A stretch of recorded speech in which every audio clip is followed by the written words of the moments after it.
안녕하세요, 블랙선입니다. 자, 삼성전자가 마지막에 1.08% 상승을 하면서 신고가를 또 경신을 했죠. 자, 시가총액은 종가 기준으로 사상 처음 드디어 500조 원을 넘어섰습니다. 자, 3일 연속으로 신고가를 경신하고 있는데요. 자, 증권사가 제시한 삼성전자의 목표 주가도 드디어 11만 원을 넘었습니다. 자, 삼성전자의 최근 가파른 상승세에 따라서 이 목표 주가도 쭉쭉 올라가고 있는데요. 정말 얼마 전이었죠. 지난 여름까지만 해도 증권사들의 평균 목표 주가 컨센서스는 6만 5천 원 정도에 불과했습니다. 자, 하지만 몇 달 사이에 증권사들의 목표 주가가 일제히 상승을 하면서 하나금융투자에서는 오늘 삼성전자 목표 주가를 기존 8만 6천 원에서 11만 1천 원으로 상향 조정을 했습니다. 자, 지난 여름 대비 무려 70%에 가까운 상승률을 보여주는 금액입니다. 자, 하지만 삼성전자의 4분기 영업이익 평균 예상치는 9조 5,438억 원으로 3분기 12조 3,532억 원 대비 30%나 빠지는 수치입니다.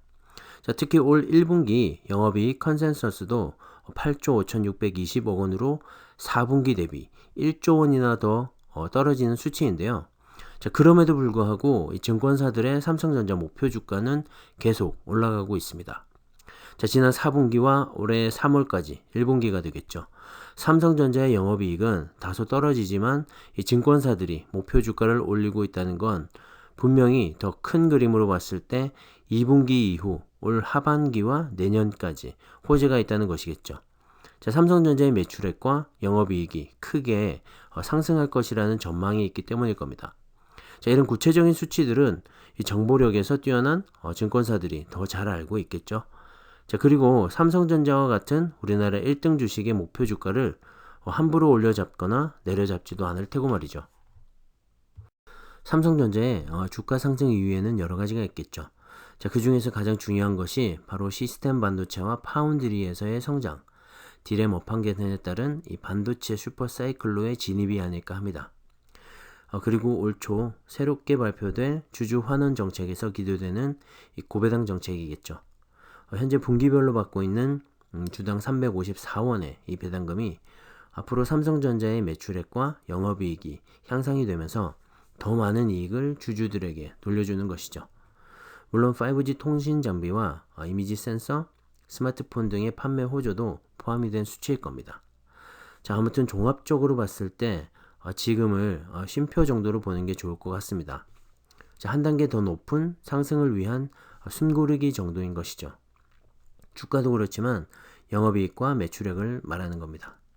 자, 그렇게 따져도 사실 최근의 급등은 좀 부담감이 생길 수밖에 없죠. 자, 주가가 너무 올라서 지금 사려는 분들은 내가 사고 나서 주가가 빠지면 어쩔까 하는 우려를 가지고 계시고, 또 어떤 분들은 주가가 더 빠지기 전에 빨리 팔아버릴까 하는 그런 고민들이 교차하는 시점인 것 같습니다. 자, 제가 말씀드리고 싶은 것은 바로 분할 매수를 통한 장기 투자입니다. 그런 관점에서 접근을 하신다면 지금의 주가가 얼마이든 상관없이 현명한 투자를 할 수 있을 것 같은데요. 자, 물론 삼성전자와 같은 초우량주에 한한 이야기입니다. 미래 산업을 이끌어갈 수 있는지도 확인을 해야겠죠. 저는 삼성전자가 정말 딱이라고 생각이 들어서 현재도 큰 돈은 아니지만 꾸준히 모아가고 있습니다. 자, KB증권에서 분석한 자료가 있는데요. 자, 현재 삼성전자의 매출과 이 영업이익이 다소 떨어지는 것에 반해 주가가 날아가는 이유에 대해서 2013년부터 작년까지 무려 7년간이나 정체되어 있던 삼성전자의 매출액 추정치가 8년 만에 드디어 상승을 하고 있다고 분석을 했습니다.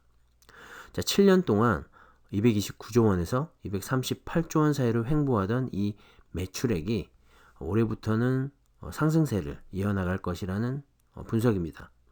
자, 역시 파운드리에서의 성장과 디램과 낸드 등 메모리 반도체 가격 상승에 따른 매출 증가세가 반영이 된 걸로 보입니다.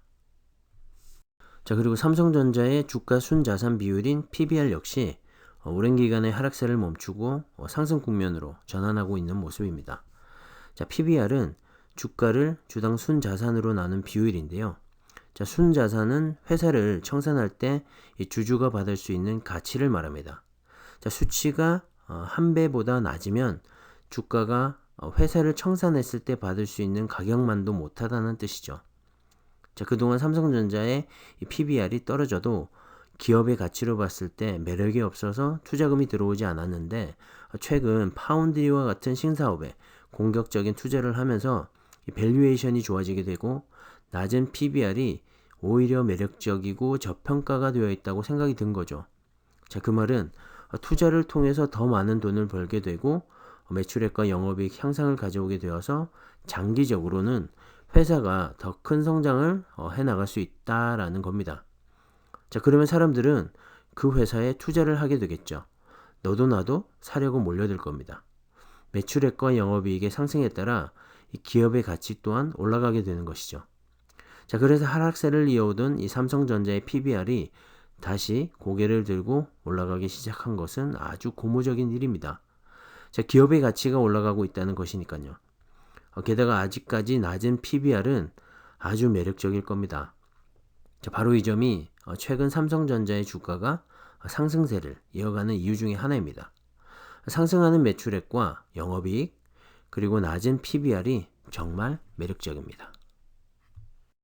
자, 그에 맞춰서 산업통상자원부와 한국반도체산업협회에서 2020년 반도체 시장 동향과 2021년 전망을 발표했는데요.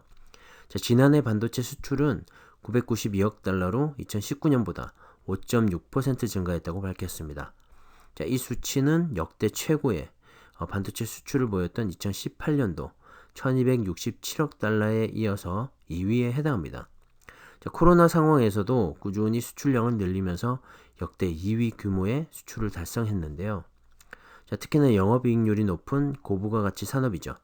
시스템 반도체의 수출이 303억 달러로 역대 최대를 기록했다고 합니다.